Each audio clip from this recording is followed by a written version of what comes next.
Tout a commencé dans ce cadre pittoresque de Kakanichwe, au cœur de la FEM École Saint, le 12 novembre 2020. Les parties prenantes réunies en atelier régional ont lancé pour une durée de 3 ans le PAPEFPID, le projet d'appui à l'amélioration de la productivité des exploitations familiales rizicoles en Afrique de l'Ouest par la mise à échelle des pratiques innovantes durables. Le projet intervient dans 3 départements, Ouémé, Plateau, Collines et 7 communes, Dangbo, Adjoun, Adjawere, Obé, Dassazoumé, Glazoué et Savé. Face aux périls environnementaux engendrés par les systèmes de riziculture traditionnels et pour augmenter de manière conséquente la production de riz sur une base durable, le cadre RIROPA a opté pour la production de pratiques agroécologiques qui permettent non seulement de réduire la vulnérabilité des producteurs face aux effets du changement climatique, mais également leur dépendance vis-à-vis des engrais chimiques qui constituent dangereusement à la dégradation des sols.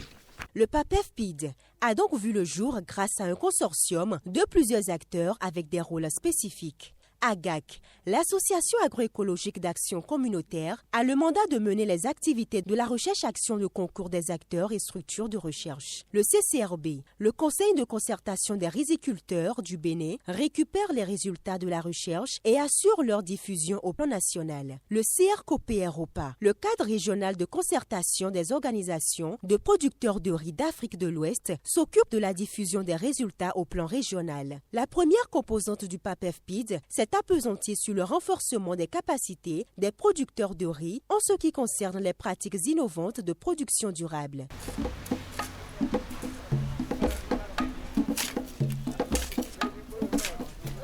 Au niveau de la pratique des producteurs, il faut qu'ils intègrent petit à petit les pratiques agroécologiques pendant le processus de production. Et c'est d'ailleurs pour ça que le CCRB s'attelle et désormais, avec toutes les notions qu'ils ont ici aujourd'hui, il doit pouvoir intégrer les pratiques agroécologiques pour une production dans le temps et non dans l'espace. La deuxième composante du projet s'est occupée de la mise en scène d'un dispositif de recherche-action visant à tester différentes méthodes et à promouvoir la production d'engrais organiques et des pesticides naturels. Nous sommes impliqués dans la conduite de ces travaux de recherche. Les résultats qui sont déjà là avec les producteurs qui sont les porteurs, qui ont pu déjà adopter à plus de 80%, ces producteurs sont des repères maintenant pour la diffusion. L'Association agroécologique d'action communautaire, qui a le lead de cette action, a mis au point 2 produits innovants. Le thé de vermicompost et le vermicompost dans une démarche très participative avec les acteurs de la recherche agricole. Si vous observez bien dans la nature, vous allez remarquer que les vers de terre sont les premiers agents de la fertilité. Dans les forêts, partout où on n'utilise pas des herbicides, vous allez voir des petites galeries. Il y a des vers de terre. Ces endroits sont des endroits très riches. Ce que nous essayons de faire maintenant, c'est de ramener les vers de terre dans notre environ. Donc il faut utiliser de bouse de vache, faire produire ces vers de terre, les multiplier et en réalité récupérer leur urine. En termes simples, là, c'est un engrais très très puissant. Il y a un endroit où j'ai mis le vermicompost. La première année, bon, ça a semblé donner le riz.